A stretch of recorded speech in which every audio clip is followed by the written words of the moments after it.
Earlier this month was Suicide Prevention Week. With more about suicide prevention and CSUN's Blues Project, we go to Studio B and Valley View reporter Danny Max. Hello, I'm joined alongside Samir Hamawi, an instructor from the Blues Project here on campus. Thanks for joining us today, Samir. Thank you for having me. My first question is, Suicide Prevention Week was a couple weeks ago. In terms of creating an entire week to create awareness for suicide prevention, what was the catalyst that created such a week? So suicide is the second leading cause of death amongst college students, which a lot of people do not know. Third being, I believe, alcohol abuse or overconsumption of alcohol.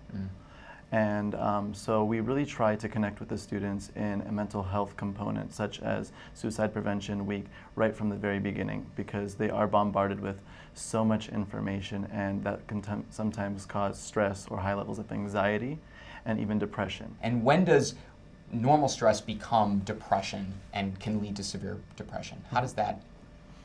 Well, in the terms of stress, we often hear about depression as an emotion. So for instance, I got a fail on a test, I'm so depressed, and depression as a chronic illness.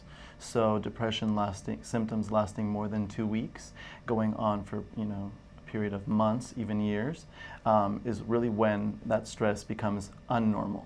Based on your studies and your research, what are some of the most common reasons for committing suicide? There's a wide variety of reasons. It could be loss of a family member, it could be breakup from a relationship, it could be pre-existing mental conditions. So oftentimes with depression, you'll find a comorbidity with another related issue, maybe such as addiction or even eating disorders, self-harm. So all of those components can add in to causing depression. And I think sometimes there's such an emphasis on physical health and physical well-being, but sometimes people still feel inhibited to seek out mental health. Is that correct? Absolutely.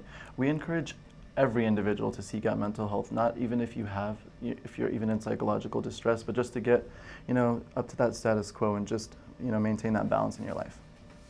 And what are some recent trends in terms of suicide rates? I know there were 30,000 suicides committed last year. Is that number growing? Are we Well, one study that I recently observed mentioned that in the first 2 weeks of a student's experience on college, across the U.S., 8 students have died because of suicide, and only the first 2 weeks across the U.S.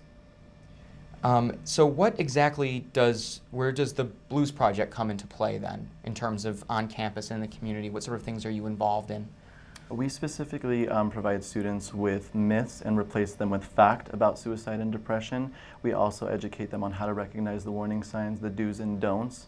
Also understanding the 3 major types of depression, as well as some of the causes, and then also identifying what a person who is depressed might be feeling so that they know what that specifically looks like. And I kind of went over ISPath-1, but we also elaborate on that as well. And then we also kind of make it an interactive experiential learning atmosphere for the students to really just be able to participate. So when a student or an individual in the community feels like they have nowhere to go, they have nowhere to turn, what would you say to them? What is that lifeline that they should grab onto? Where should they reach out? There's a wide variety of resources. So if the person does not have a specific support system, so whether it be friends or family, we would encourage them to maybe exercise or try to find somebody, whether it's a specific faith. So one self-help strategy is they can turn to their specific faith, or they can exercise, they can read self-help books, they can even do an online assessment to kind of try to gauge if they don't feel comfortable in talking to a professional initially. And then if they do want to seek out help, they can go to psychotherapies, counseling support, and then even medication for people who are clinically depressed. And what has the response been on campus to the Blues Project? Do you have a lot of members or a lot of students that seek assistance? Surprisingly, yes. We have over like 200 students each semester that come just trying to be peer educators and going out and spreading the word about depression and preventing suicide. So we get a lot. And if students wanted to learn more information about the Blues Project, where is their best resource of getting that? csun.edu/counseling, and then they could click on the Blues Project, and that would inform them on where to go. And then they could also send us an email if they're interested about being a peer educator at project@csun.edu.